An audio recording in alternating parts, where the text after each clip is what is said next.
The back three is still intact. A straight swap with TJ Prestus, former captain of Yale, coming in to partner Scarlett and Farrell. His support and plenty of it. They've got pace in attack, but a few changes after that midweek US Open Cup defeat at Chicago Fire.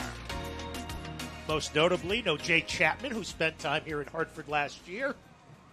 No Connor Roots, who has been a starter all year long. And no Stephen Carroll, their captain, sitting this one out as you look at Carlos Herrera. And there is Anthony Siaha, the man in charge of the match tonight. Our referee is Kalen Radosov. The assistant referees are Zeno Cho and Jackson Krauser. The man at the table, Laszlo Sandler. Beautiful night here in Hartford, 69 degrees. Winds blowing gently. Good crowd on hand, and we're certainly happy you are with us. Just the third home game of USL play for Hartford. Of course, one of them was postponed, the Indy 11 game, and we are underway. Still waiting for our first shot. This is a Detroit City team, middle of the pack in shots attempted. Hartford last with just 42 shots in the first 6 games, and that's been an issue. Boy, another dangerous ball sent back. Farrell aggressively gets ahead on it before Sebastian Guenzati, one of the all-time leading goal scorers in USL history. Currently 7th with 75 goals. Here's a threat along the end line. In front, Scarlett can't get a foot on it. And a shot goes wide. Just a word there about Jordan Scarlett. He'll put his head where others won't put their feet, but there comes a time where he's a little bit too leggy and he's flailing a little bit. So he chases it there. That could easily, if he made contact, have been a penalty. And he swings the leg round. He's fortunate not to make contact there as well. We saw last week it was a clumsy challenge after the opening goal had been scored to give away the penalty which Cal Jennings scored.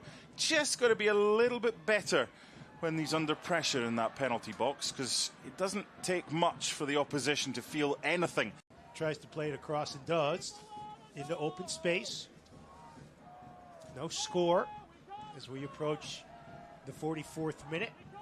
Good hustle that time by Obalola. Adewale has shown a good job of coming back and helping on the defensive end.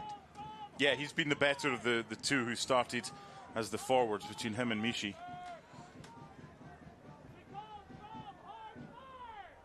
Now, Amu Mensah puts one on goal and tipped away. It was the little layoff there by Ben Morris, and then the space. He's just struck it perfectly. It sat nicely, and it's a really good save from Anthony Siaha. But when football breaks out, that's what can happen. That's a delightful ball by Morris into the strike. Two-time All-Ivy League selection at Yale, where he graduates from next week, and that'll do it. So a rather mundane first 45 minutes, except Jack Panayiotou. Hartford looking for that elusive second win of the season. This begins a brutal stretch of the schedule for Hartford. Coming up after tonight, they are home. So here's a potentially dangerous set piece. Detroit, 7 players lined up along the 18. Punched out by Siaha using that size advantage. Reese Williams, nice ball up along the far side. Mensah plays it to the 18. Shot, diving save, rebound. Cleared out of danger. Really good from Prestus. Problems. That's a good effort from Darren Smith, and he's having to come outside the box to actually do something. Good save from Siaha, and then a really good anticipatory. He'll be the quickest, but he can read the game very well. Hartford, meanwhile, having a hard time getting out of its own end. Boy, that one almost knocked Carriaga down.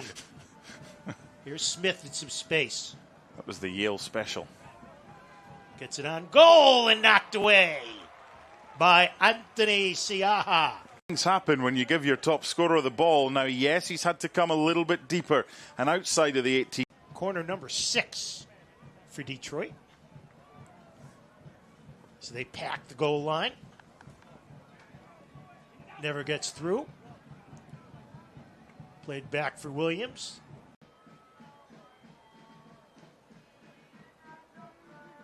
Looking for Smith. He runs onto it.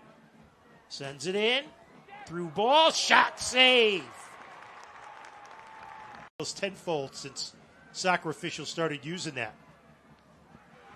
Shot bounced in and played on the volley. One hopped by Siaha. Nice throw to start the counter. Played up ahead, but Yamazaki, who's come in with a world of energy. Headed down. Anderson plays it back.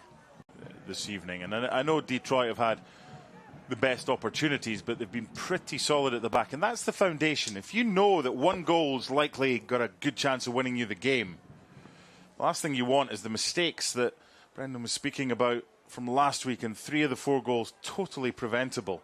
There's no way you're scoring 5. Played up the far side. Chipped in. Edwards can't get a head on it. Jang. Taken off the goal line. That is brilliant defending.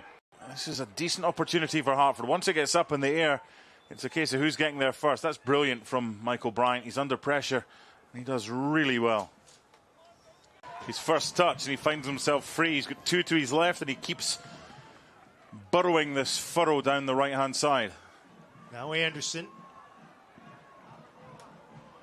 kicks it off a Detroit player, so Sebastian will utilize that long throwing ability of his. Yeah, they've pushed most forwards. The only one back is Makingila with sweeper keeper Siaha.